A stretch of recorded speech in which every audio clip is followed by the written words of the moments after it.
നമുക്കറിയാം അമേരിക്കയും ഇസ്രയേലും നിരുപാധികം ഇറാനിലേക്ക് ആക്രമണം അയച്ചു വിട്ടതുകൊണ്ട് തന്നെ ഇപ്പോൾ മേഖലയിൽ ഒരു വലിയ യുദ്ധം നടന്നുകൊണ്ടിരിക്കുകയാണ്.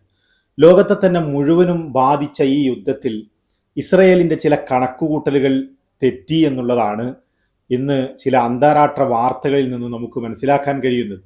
ഇറാന്റെ ഭാഗത്ത് നിന്ന് ഇസ്രയേലിലേക്ക് അവർ ഉദ്ദേശിച്ചതിലും മേതെ മിസൈൽ ആക്രമണങ്ങൾ നടക്കുന്നതോടൊപ്പം അവർ ഒട്ടും കരുതിയിട്ടില്ലാത്ത രീതിയിലാണ് ഹിസ്ബുള്ളയുടെ ഭാഗത്ത് നിന്ന് റോക്കറ്റ് ആക്രമണങ്ങൾ നടക്കുന്നത്. അത് ഇസ്രയേലിൻ്റെ എല്ലാ ഭാഗങ്ങളിലേക്കും എത്താൻ പറ്റുന്ന രീതിയിൽ സെൻട്രൽ ഇസ്രയേലിലും അതുപോലെ തന്നെ ലബനാനിൻ്റെ ബോർഡർ ഭാഗത്ത് കിടക്കുന്ന ഇസ്രയേലിൻ്റെ മേഖലകളിലേക്കുമൊക്കെ, അതുപോലെ തന്ത്രപ്രധാനമായ IDFിൻ്റെ സൈനിക കേന്ദ്രങ്ങളിലേക്കും മറ്റുമൊക്കെ നിരന്തരമായി ആക്രമണങ്ങൾ അയച്ചുവിടുകയാണ്. 2024 ഈ ഹിസ്ബുള്ളയും ഇസ്രയേലും ഒരു യുദ്ധത്തിലേർപ്പെട്ടു. അന്ന് നമുക്കറിയാം ഹിസ്ബുള്ളയുടെ നേതാവ് ഹസൻ നസറുള്ളയെ തന്നെ വധിച്ചു കളഞ്ഞു ഇസ്രയേൽ എന്നുള്ളതാണ്. അങ്ങനെ ഹിസ്ബുള്ളയുടെ വലിയ നേതൃതലമുറയെ തലവട്ടൽ തന്ത്രത്തിലൂടെ ഇല്ലാതാക്കുകയും വധിച്ചു കളയുകയും ഹിസ്ബുള്ളയുടെ ശേഷിയെ തന്നെ കുറച്ചു കളയുകയും ചെയ്ത ഒരു വലിയ യുദ്ധം ലബനാനിൽ ഇസ്രയേൽ കാഴ്ചവെച്ചിരുന്നു. പക്ഷേ അതിനുശേഷം ഇസ്രയേൽ കരുതിയിരുന്നത്, ഇസ്രയേൽ എന്ന് മാത്രമല്ല ലോകം തന്നെ കരുതിയിരുന്നത്, ഹിസ്ബുള്ള ക്ഷയിച്ചുപോയി, ഇല്ലാതായിരിക്കുന്നു, ഇനി നമുക്ക് ധൈര്യത്തിൽ ഇറാനെ ആക്രമിക്കാമെന്നായിരുന്നു. കാരണം ഇറാനിൽ നിന്ന് വരുന്ന മിസൈലുകളും ആക്രമണങ്ങളും മാത്രം പ്രതിരോധിച്ചാൽ മതി എന്നുള്ളതാണ്. പക്ഷേ ഇസ്രയേലിന് ഇപ്പോൾ വളരെ വലിയ തലവേദനയായി ഹിസ്ബുള്ള മാറിയിരിക്കുന്നു. ഹിസ്ബുള്ള ഹസൻ നസറുള്ളക്ക് മുമ്പുള്ള രീതിയിലേക്ക് ശക്തിപ്പെട്ടിരിക്കുന്നു എന്നാണ് അന്താരാഷ്ട്ര വിശകലനം നടത്തുന്നവരൊക്കെയും അഭിപ്രായപ്പെടുന്നത്. ഇന്നലെ റോയിറ്റേഴ്സ് റിപ്പോർട്ട് ചെയ്തത് ഹിസ്ബുള്ളയെ IRGC ഇറാൻ എങ്ങനെ പുനർനിർമ്മിച്ചു എന്നുള്ളതാണ്. അത് ഈ വിഷയവുമായി ബന്ധപ്പെട്ട് വിവരമുള്ള ഒരാൾ പങ്കുവച്ച ഒരു റിപ്പോർട്ടും അടിസ്ഥാനത്തിലാണ് ഇത്തരത്തിലൊരു വാർത്ത വന്നത്. ഇത് കഴിഞ്ഞ ദിവസം അൽ ജസീറ തന്നെ റിപ്പോർട്ട് ചെയ്തിട്ടുണ്ട്, റോയിറ്റേഴ്സിനെ ഉദ്ധരിച്ചുകൊണ്ട്.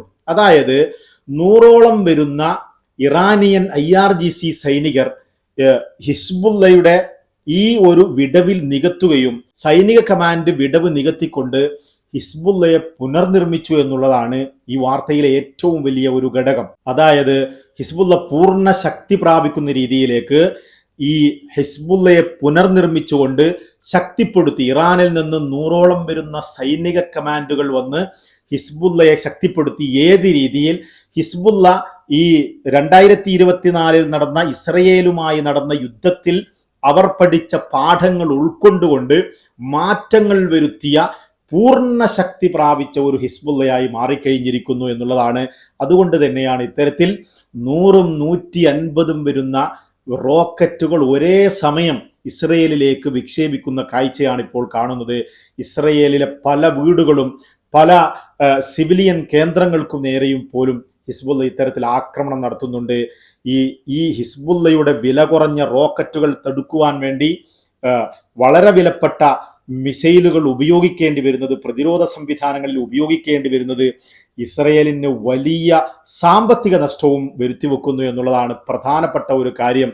ഇതിൻ്റെയൊക്കെ ഇടയ്ക്ക് ഇത്തരത്തിൽ ഹിസ്ബുള്ള ഈ ഇറാനിയൻ സൈനികർ വന്നുകൊണ്ട് ഹിസ്ബുള്ളയെ പുനർനിർമ്മിക്കുന്നത് ഇസ്രയേലി ഇന്റലിജൻസ് അറിഞ്ഞില്ല, മൊസാദോ ഷിൻബറ്റോ ഈ കാര്യം അറിഞ്ഞിട്ട് പോലുമില്ല എന്നുള്ളതാണ് ഈ വിഷയത്തിലെ ഏറ്റവും വലിയ പ്രധാനപ്പെട്ട ഒരു കാര്യം എന്ന് പറയുന്നത്. നമുക്കറിയാം ഈ മൊസാദ് എന്ന് പറയുന്നതും ഇസ്രയേലി ഇന്റലിജൻസ് എന്ന് പറയുന്നതും ലോകത്ത് തന്നെ അറിയപ്പെടുന്ന വളരെ ശക്തിയുള്ള ഒരു സ്പൈ ഗ്രൂപ്പാണെന്നിരിക്കെ ഇത്തരത്തിലൊരു പുനർനിർമ്മാണം ലബനാനിൽ നടക്കുന്നത്, തൻ്റെ അയൽ രാജ്യത്ത് തന്നെ നടക്കുന്നത്, ഹിസ്ബുള്ള പുനർനിർമ്മിക്കപ്പെടുന്നത്, പൂർണ്ണാധികം ശക്തിയോടുകൂടെ ഹിസ്ബുള്ള പ്രവർത്തന ഗാഥയിലേക്ക് ഇറങ്ങുന്നത് ഇസ്രയേലിൻ്റെ ഇന്റലിജൻസ് അറിഞ്ഞില്ല എന്നത് ഏറ്റവും വലിയ ഒരു പോരായ്മയാണ്.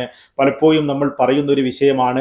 2023 ഒക്ടോബർ 7 ഹമാസിൻ്റെ ഭാഗത്ത് നിന്ന് ഒരാക്രമണം ഇത്തരത്തിൽ ഇസ്രയേലിലേക്കുണ്ടായ ആ ഒരു സംഭവം പോലും ഇസ്രയേൽ അറിഞ്ഞില്ലായിരുന്നു എന്നുള്ളത് മൊസാദിൻ്റെയും ഇസ്രയേലി ഇന്റലിജൻസിൻ്റെയും വീക്കിനെ എടുത്തു കാണിക്കുന്നു.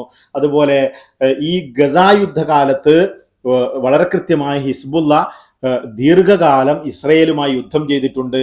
എന്നാൽ ഇപ്പോഴത്തെ ഹിസ്ബുള്ള എന്ന് പറയുന്നത് ഹസൻ നസറുള്ളക്കും മുമ്പുള്ള പലപ്പോഴും ഗോലാൻ കുന്നിന്റെ വിഷയത്തിൽ ലബനാനിന്റെ ഭാഗങ്ങൾ പിടിച്ചെടുത്ത ഇസ്രയേലിനെ അവിടെ നിന്ന് ഓടിക്കുവാൻ വേണ്ടി ഒരു യുദ്ധം, പഴയ കാലത്ത് ഹസൻ നസറുള്ളയുടെ കാലത്ത് ചെയ്തിരുന്ന യുദ്ധം, ആ കാലത്തുള്ള ഹിസ്ബുള്ളയെക്കാളും ശക്തിയുള്ള ഒരു ഹിസ്ബുള്ളയാണ് ഇപ്പോൾ ലബനാനിൽ പ്രവർത്തിച്ചുകൊണ്ടിരിക്കുന്ന ഇറാൻ പുനഃസംഘടിപ്പിച്ച ഹിസ്ബുള്ള എന്നാണ് റോയിറ്റേഴ്സിന്റെ ഈ വാർത്തയിൽ നിന്ന് നമുക്ക് മനസ്സിലാക്കാൻ കഴിയുന്നത്. അതിനിടയ്ക്ക് ഈ യുദ്ധം ലോകം ഏതെങ്കിലും രീതിയിൽ ഇത് അവസാനിക്കണമെന്ന് ആഗ്രഹിക്കുമ്പോഴും ഇക്കഴിഞ്ഞ ദിവസവും ഇസ്രയേൽ പറയുന്നത് ഇറാനിലും ലബനാനിലും ഉടനീളം ഞങ്ങൾ ആക്രമണങ്ങൾ അഴിച്ചുവിട്ടെന്നും അതുപോലെ IRGCയുടെ മിസൈൽ സംവിധാനങ്ങളെയും മിസൈൽ നിർമ്മാണങ്ങളെയും ഞങ്ങൾ ആക്രമിച്ചു എന്നുമാണ്.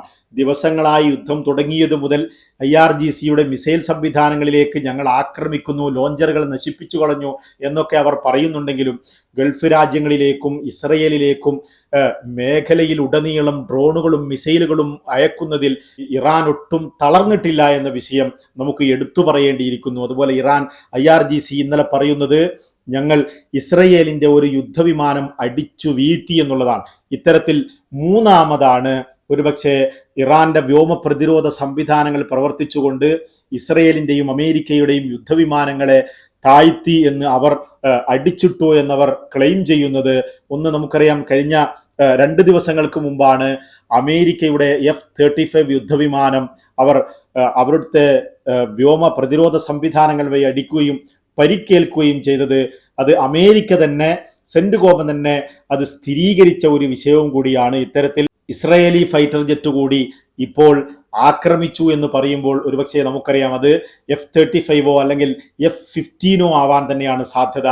ഈ ഒരു ഫൈറ്റർ ജെറ്റുകളെ ആക്രമിക്കുന്നു എന്ന് പറയുമ്പോൾ ലോകത്തെ ഒരു രാജ്യത്തിനും ഞങ്ങളുടെ ഫൈറ്റർ ജെറ്റുകളെ, പ്രത്യേകിച്ച് 5ാം തലമുറയിൽപ്പെട്ട F-35 ആക്രമിക്കാൻ പറ്റുകയില്ല എന്ന് അമേരിക്ക പറയുമ്പോൾ, ഈ ഇറാൻ എന്ന് പറയുന്ന രാജ്യം ആദ്യമായി അമേരിക്കൻ ഫൈറ്റർ ജെറ്റുകളെ ആക്രമിക്കുമ്പോൾ അതിൻ്റെ മൂല്യം അന്താരാഷ്ട്ര മാർക്കറ്റിൽ തന്നെ, അന്താരാഷ്ട്ര തലത്തിൽ തന്നെ മൂല്യം ഇടിയാൻ തന്നെ ഈ അമേരിക്കൻ ഫൈറ്റർ ജെറ്റുകൾക്ക് ഇത്രയേ വിലയുള്ളൂ എന്ന രീതിയിലേക്ക് കാര്യങ്ങൾ എത്താൻ തന്നെ ഇത് കാരണമാകുമെന്ന കാര്യത്തിൽ യാതൊരു സംശയവുമില്ല. അത്തരത്തിൽ ഇരു വിഭാഗവും കൊടുമ്പിരി കൊള്ളുന്ന യുദ്ധം ലോകത്തിങ്ങനെ മേഖലയിൽ ഇങ്ങനെ പടർന്നുകൊണ്ടിരിക്കുമ്പോൾ ലോകം മുഴുവനും എനർജി ഷോർട്ടേജ് നേരിട്ടുകൊണ്ടിരിക്കുന്നു. നമ്മുടെ നാട്ടിൽ പോലും ഗ്യാസിന് ലഭ്യതയില്ലാത്തത് കൊണ്ട് തന്നെ ആയിരക്കണക്കിന് ഹോട്ടലുകൾ അടച്ചു പൂട്ടി എന്ന വാർത്തയാണ് വരുന്നത്. യുദ്ധം ഇത്തരത്തിൽ നീണ്ടുപോകുകയാണെങ്കിൽ മേഖലയിലും ലോകമെമ്പാടും എനർജി ഷോർട്ടേജ് ഉണ്ടാവുകയും ലോകത്തെ സാമ്പത്തിക ഘടനയ്ക്ക് തന്നെ ഇത് വലിയ വ്യത്യാസം കൊണ്ടുവരികയും ചെയ്യുന്നു എന്ന കാര്യത്തിൽ യാതൊരു സംശയവുമില്ല. പ്രത്യേകിച്ച് അമേരിക്കക്കും അമേരിക്കൻ അലൈസിനും ഇത് വലിയ തലവേദനയുണ്ടാക്കും.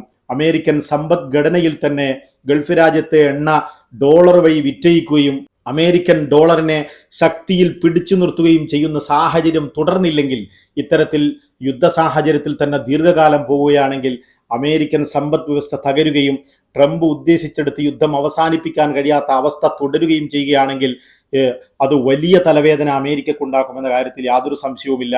എക്സിറ്റ് പ്ലാൻ ഇല്ലാതെ ഇസ്രയേലിന്റെ കൊടും ചതിയിൽ പെട്ടുകൊണ്ടാണ് ട്രംപ് ഇത്തരത്തിൽ വലയുന്നത് എന്ന് അമേരിക്കയിൽ പോലും വളരെ വലിയ അഭിപ്രായങ്ങൾ തുടർന്നുകൊണ്ടിരിക്കുകയാണ്. ട്രംപ് ഭരണകൂടത്തിൽ നിന്ന് പലരും രാജിവെക്കുന്നു, പലരും എതിരഭിപ്രായങ്ങൾ പ്രകടിപ്പിക്കുകയും ചെയ്യുന്ന ഈ സാഹചര്യത്തിൽ യുദ്ധം എവിടെ അവസാനിക്കുമെന്ന് നോക്കിക്കാണേണ്ടി വരും. തൽക്കാലം വിട, നമുക്ക് വീണ്ടും കാണാം.